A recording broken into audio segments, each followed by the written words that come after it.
Nashik politics. Girish Mahajan यांनी भान राखावे, माणिकराव कोकाटेंचा सल्ला.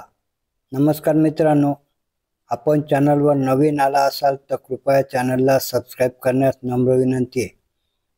चला तर बघू नवीन काय विशेष.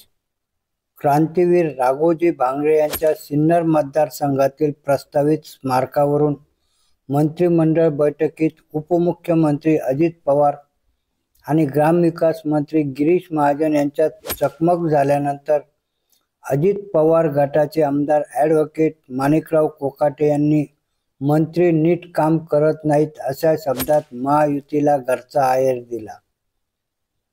मंत्री महाजन यांच्यावर शरसंधान साधत महाजन यांनी मानसिकता बदलावी, समाजभान राखून भाष्य करावे असा सल्लाही आमदार कोकाटे यांनी दिला. ग्रामविकास विभागाच्या निधीवरून राज्याच्या मंत्रिमंडळाच्या बैठकीत महाजन पवार यांच्यात खडाजंगी झाली. महाजन यांनी आपल्या विभागाला जास्त निधी मिळावा अशी मागणी केली. यावर जमिनी विकून निधी द्यायचा का असा संतप्त सवाल पवार यांनी केला. यावर महाजन यांनी सिन्नर तालुक्यातील स्मारकासाठी कोट्यवधीचा निधी कसा दिला असा प्रतिप्रश्न केला. या वादावरून राष्ट्रवादीचे आमदार संतापले आहेत. सिन्नरचे आमदार ॲडव्होकेट कोकाटे यांनी महाजन यांच्यावरच गंभीर आरोप करत त्यांना काही कळत नाही असा टोला लगावला आहे. कोणाच्या मतदारसंघात काय विकास कामे चालू आहेत याची माहिती घेऊन मंत्र्यांनी जबाबदारीने बोलले पाहिजे असे सांगत भान राखून बोलण्याचा सल्ला दिला. मंत्रालयात मंत्र्यांनी आमदारांची कामे केली पाहिजेत.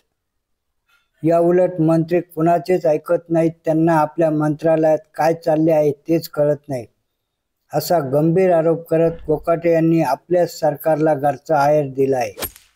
आमदार विकास कामांसाठी निधी मागत असतो, पण कुणी मंत्री निधी वाटपावरून असे नखरे करत असेल तर भांडण करत असेल तर आम्हाला रस्त्यावर उतरावे लागेल असा इशाराही कोकाटे यांनी यावेळी दिला. मुख्यमंत्री एकनाथ शिंदे आणि दोन्ही उपमुख्यमंत्र्यांनी बैठक घ्यावी, आमदारांची कामे मार्गी लावण्याच्या सूचना त्यांनी मंत्र्यांना द्याव्यात अशी मागणी आमदार कोकाटे यांनी केली. तर आदिवासी समाज विरोधात जाईल.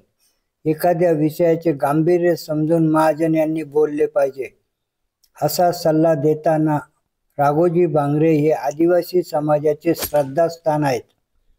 या विषयाला अर्थसंकल्पात मंजुरी देण्यात आली आहे. राज्यात आदिवासी समाज 9% असून 22 आमदार आहेत. त्यात आपल्याही पक्षात आमदार आहेत. त्यामुळे समस्त आदिवासी सरकारच्या विरोधात जाईल असा इशारा देखील कोकाटे यांनी दिला.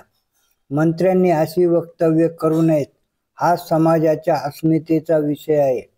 अर्थसंकल्पामध्ये घोषणा करू नये. महाजन असे वक्तव्य करत असतील तर अर्थसंकल्पात घोषणा कशाला करायच्या असा सवाल देखील कोकाटे यांनी केला आहे. अशीच नवनवीन माहिती मिळवण्याकरता कृपया आपल्या चॅनलला सबस्क्राईब करण्यास नम्र विनंती आहे. धन्यवाद.